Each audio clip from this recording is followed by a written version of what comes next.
abubuwan da nake so game da pediatric nursing. Kamar yadda kowa ya sani, a pediatric nurse ina kula da mara lafiya lokacin da aka haife ka har zuwa shekaru 15 ɗin da bayan haihuwa. Nakan kula da jinyarka, matsalolinka. Lokacin da nake tare da kai ina samun some memories da kuma abubuwan da nake gani da naji cewa nake yakan min daɗi a matsayina na pediatric nurse mai kula da rashin lafiyar yara. A yau zan faɗa muku abubuwa guda 7 da yake burge ni a matsayin na pediatric nurse ko kuma abubuwan da nake so game da pediatric nurse. Abu na fari shine ganin yaronki ya farfado bayan ya suma ko wani abu kamar haka. Wannan lokacin yana da matukar daɗi ga ma'aikatan jinya baki ɗaya. Next shine ganin patient naka ya warke za a sallame shi. Wannan abu yana matukar yi wa masu aikin asibiti daɗi. The next kuma shine health talk ɗin da muke tsakanin mu da iyayen yara. Gaskiya abu ne da yake mana daɗi domin a wannan lokacin yana bamu daman yadda muke fahimtar iyayen su masu kan fahimce mu suwaye.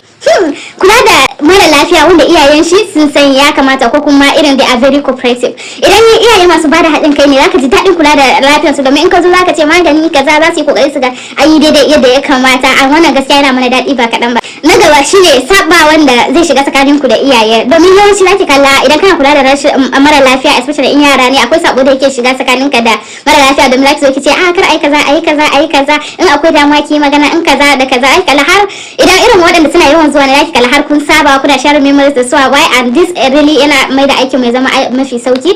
Yadda muke aiki as a team and pediatric domin yawanci a pediatric everything is a team. Idan ba team to aiki ba zai yiwu ba, so sai sa kalla everybody is a team. Abu ɗaya ne amma kuma kowa ya sani and so haka team yake aiki and gaskiya ina jin daɗin wannan a matsayin na pediatric nurse. Na ƙarshe kuma the strictness in pediatric nursing. Yes, wannan ba zan ce yana mun daɗi ba amma kuma in ba shi kuma ba pediatrics. Yes, gaskiya strictness yana da kyau especially in a wajen aiki da su wai abubuwa da ya shafi yara dole ne sai an yi strictness domin abu kaɗan zai iya affecting yara, so that's why we are very strict. Ba wai dan ba ma son ku ba ko kuma wani abu. Idan kin taɓa kai yaron ki asibitin yara ki faɗa mana abubuwan da kika ji daɗin shi lokacin da kike tare da pediatric nurses.